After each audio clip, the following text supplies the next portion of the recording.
ఉభయ గోదావరి డెల్టాలో రబీ పంటకు నీటి ఎద్దడి ఎదురయ్యే పరిస్థితులు నెలకొన్నాయి. గోదావరిలో ఇన్ఫ్లో సడన్ గా తగ్గిపోవడంతో ధవళేశ్వరం బ్యారేజ్ వద్ద నీటి మట్టం పడిపోయింది.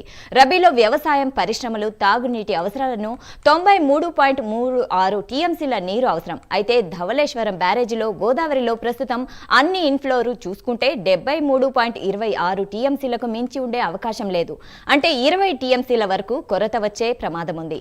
దీనిపై మరింత సమాచారం మా ప్రతినిధి శ్రీరామ్మూర్తి అందిస్తారు. ధవళేశ్వరం బ్యారేజ్లో నీటి లభ్యత చాలా తక్కువగా కనిపిస్తుంది. ఈ రబీ సాగుకు సంబంధించి చాలా తీవ్రంగా నీటి ఎద్దడి ఉండే అవకాశం ఇక్కడ కనిపిస్తుంది. అయితే ప్రస్తుతం ఆ ధవళేశ్వరం బ్యారేజ్లో మొత్తం చూసినట్లయితే 9 టీఎంసీల నీరు లభిస్తూ ఉంది. అలాగే పోలవరం ప్రాజెక్టులో 20 టీఎంసీల నీరు ఉంది. అంటే మొత్తానికి 30 టీఎంసీల నీరు మాత్రమే ఇక్కడ లభ్యత కనిపిస్తూ ఉంది.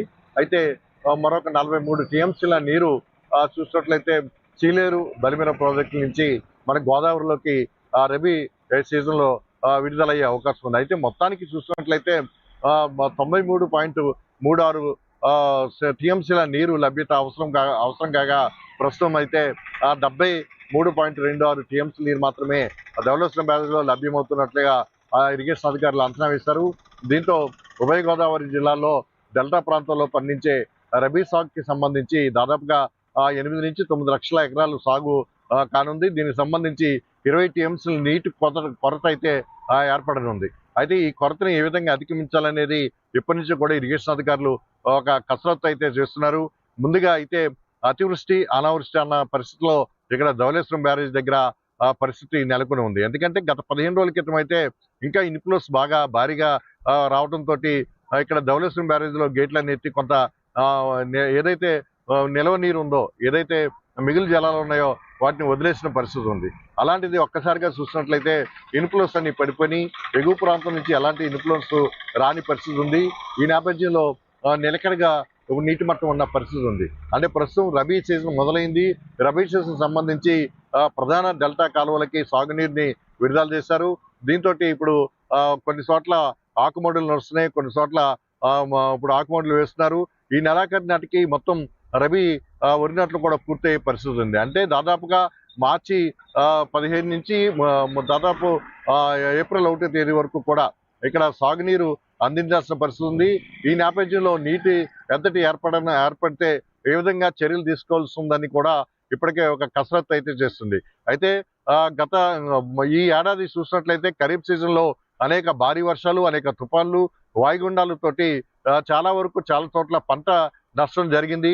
ఈ నేపథ్యంలో రబీ సీజన్కి పూర్తి స్థాయిలో నీరు ఇవ్వాలని చెప్పి, సాగునీరు ఇవ్వాలని చెప్పి కూటమి ప్రభుత్వం నిర్ణయించింది. అయితే ఎగువ నుంచి చాలా ఇన్ఫ్లోస్ వస్తున్నాయని చెప్పి ముందుగా భావించినప్పటికీ కూడా ఒక్కసారిగా వర్షాలు ఆగిపోవడం, ఇన్ఫ్లోస్ తగ్గిపోవడం, దీంతో ఒక ఆందోళనకరమైన పరిస్థితి ఇప్పుడు ధవళేశ్వరం బ్యారేజీలో గోదావరిలో ఏర్పడిన పరిస్థితి ఉంది. అంటే మొత్తానికి రబీ సాగుకు అవసరమైన రబీ సాగు కావచ్చు, త్రాగునీరు కావచ్చు, అలాగే చెరువులకి, ఇతర పరిశ్రమలకి నీరు అందించాల్సిన పరిస్థితి ధవళేశ్వరం బ్యారేజ్ నుంచి ఉంది. మొత్తానికి 93.36 టీఎంసీల నీరు అవసరం కాగా ప్రస్తుతం అందుబాటులో మొత్తానికి ఈ సీజన్కి సంబంధించి 73.26 టీఎంసీల నీరు మాత్రమే అన్ని విధాలుగా లభ్యత అవుతుందని చెప్పి ఒక అంచనాకు వచ్చారు.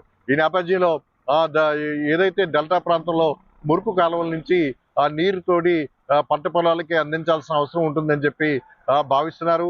గతంలో కూడా 20 ఏళ్ల క్రితం కూడా ఇలాంటి నీటి ఎద్దడి తీవ్రంగా వచ్చిన పరిస్థితిలో మురుకు కాలువల నుంచి నీరు తోడి పంట పొలాలకు అందించిన పరిస్థితి ఉంది. మళ్ళీ అలాంటి పరిస్థితి ఉత్పన్నమయ్యే పరిస్థితులు కూడా ఉన్నాయని చెప్పి ఇరిగేషన్ అధికారులు ఒక అంచనాకు వచ్చారు. ఏదైనా ఈ ధవళేశ్వరం బ్యారేజీలో గోదావరిలో నీటి లభ్యత, రబీ సాగుకి అవసరమైన నీటి లభ్యత లేకపోవడంతో మొదటి నుంచి కూడా రైతులు సాగునీటిని పొదుపుగా వాడాలని చెప్పేసి కూడా ఇక్కడ ఇరిగేషన్ అధికారులు విజ్ఞప్తి చేస్తున్నారు. అయితే దీని మీద ఇంకా పైన ఆదేశాలు ఇవ్వాల్సి ఉంది. దీని మీద పూర్తి స్థాయిలో సమీక్ష జరగాల్సిన అవసరం ఉంది. కెమెరా రిపోర్టర్ సుబ్రహ్మణ్యంతో Sriramamurthy, Prime Nine News, Dhavaleswaram barrage నుంచి.